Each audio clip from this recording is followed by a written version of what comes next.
केसरिया के गोरी तोरी चुनरी बझल कौआ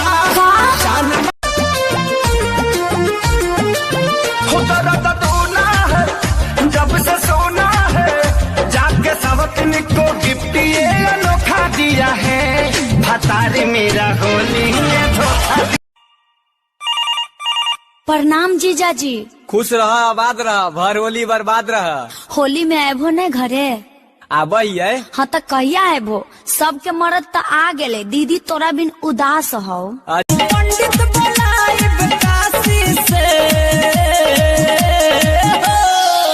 आज सोनिया डराई बरफियल छोड़ब तो सुन कोलंबिया है खलासी। महारानी सुदर बाजू खाना वाला क्या बनाई दादा माई क्या देखी तो नौकर है क्या कि तो हुरे का बना के दे दी हमर माई दे ना दहेज दे के शादी कर ले वाला तो खाना बना खाती तो दहेज देले बाटे तो खाना नहीं बनाई दूका नहीं हम खाना नहीं बनाई न नोन जनान न तेल जनान न खाना बनाओ ढंग न कोनो लूरबा एकदम खाली परेशान के देखो मैं आराम से बात खोल ला कर ठूस ठूस तो क्या होगा 72 जारी चाय वाला तो ये काट के पूछा था मैं हूँ करोना मुझसे डरो ना आई लव यू करोना। चप्पल खाओ ना इंडिया छोड़ के जाओ ना चाइना में बस जाओ ना। ये कैसी लड़की है डर नहीं रही। मम्मी आपकी शादी के एल्बम में ये आदमी कौन है? अरे यही तो तेरे पापा हैं। वाओ पापा कितने स्मार्ट लग रहे हैं। हाँ बिल्कुल सही कहा। तो फिर हम इस बुढ़े के साथ क्यों रहते हैं? अरे चुप बैठ जा मेरे बाप। ए जी झकझोरन ससुरारी नहीं जाए का जाए तनी पैसा वैसा हो जाए दे आ तो जाए ना एगो हमार बाबू खातिर चश्मा ले ले बहनी खातिर जींस टॉप ले ले। हाँ काहे ना तोरे भौजी के बेटवा नहीं होता तोरे भौजी खातिर नेठू बेटा वो खरीद ले। Don't touch my mother. अरे हट हट हट तोरा माई के लगावे दे। भतीजवा के माई जिंदाबाद जिंदाबाद जिंदाबाद। भतीजवा के मौसी जिंदाबाद जिंदाबाद जिंदाबाद। भगवा की ना तू लोग ना भतीजा तोर माहियो जिंदाबाद। होलिया में पी के पियाना हुआ रंग तो सलाह हाई लखनऊआ। होलिया में पी के पियाना हुआ रंग तो सलाह। ई का करतन जी पैसा सुखवावा तभी ई का है बैंकवा सलाइल बाटी हमें करो हे भगवान कई पैसा में करो ना कबो कुछ सुध से काम नहीं होला ई पैसा में कोई पैसा में। Hello police station. जी हाँ बोलिए।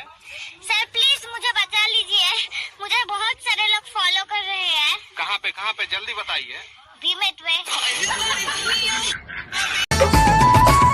सुखता नस तबिया तनी रस न त जाम हो जाई न त जाम हो जाई। ए राजा चलो ना पिपरवा के तरवा ओही जैसा राजा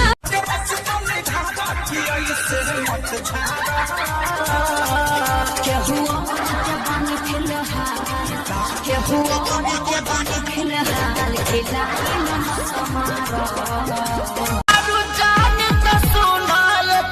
मीटिंग करा के जाए से पागीले ससुरवा अपना साखी से सेटिंग। खिच मेरी फोटो ले खिच मेरी फोटो ले खिच मेरी फोटो पिया। जब देखा तब टेढ़ बाकुल खड़ी हुई सही से खड़ी हो तब ना फोटो खिंचाई रे। जब नहीं तब मरते रहे ना खाली हमके जब नहीं तब मरते रहे ना फोटो खिंचा करती सही से खड़ा हो एक पर आला। किसी लड़की को दिल में बसाने का नहीं